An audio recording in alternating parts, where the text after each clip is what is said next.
भारत की नाथपंथ की परंपरा, भारत की इसी आध्यात्मिक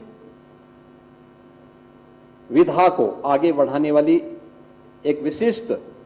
साधना पद्धति है। यह परंपरा भगवान शिव से आगे बढ़ती है, योगीराज मत्स्येंद्र नाथ से आगे बढ़कर के महायोगी गोरखनाथ ने इसे फिर व्यवस्थित स्वरूप दिया। कहते हैं महायोगी गोरखनाथ शिव का ही एक योगी रूप है और भारत की साधना पद्धति के इतने आयाम महायोगी गोरखनाथ ने दिए, वह किसी भी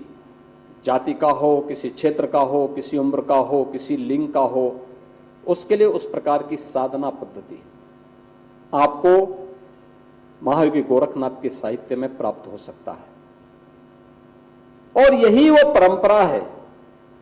जो देश के अंदर, अगर आप देखेंगे उत्तर से दक्षिण, पूरब से पश्चिम, उत्तर में तिब्बत से लेकर के सुदूर दक्षिण में श्रीलंका तक,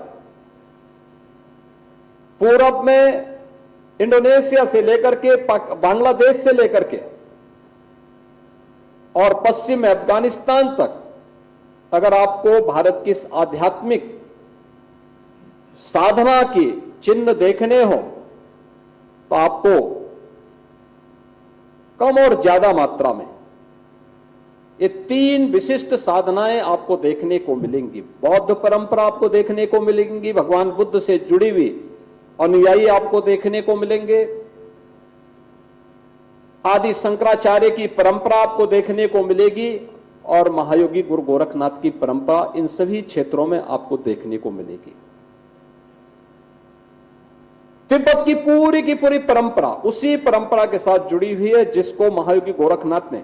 नौनाथ और 84 सिद्धों के नाम पर हम सब के सामने प्रस्तुत किया था। यह वही परंपरा है। नाम आगे पीछे हो सकते हैं, 84 सिद्धों के नाम आगे पीछे हो सकते हैं, नौनाथों के नामों में आगे पीछे उलटफेर हो सकता है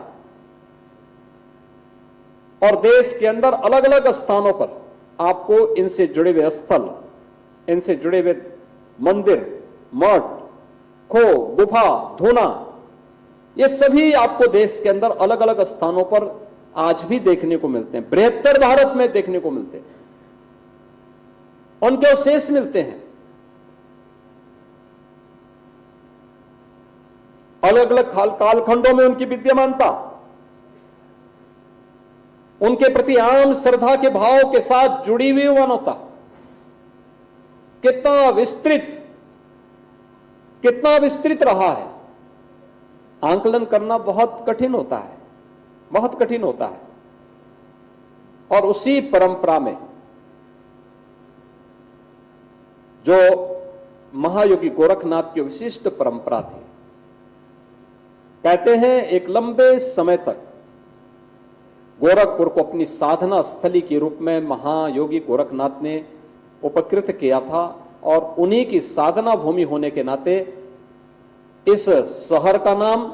गोरखपुर पड़ा। ये नाम उन्हीं के नाम से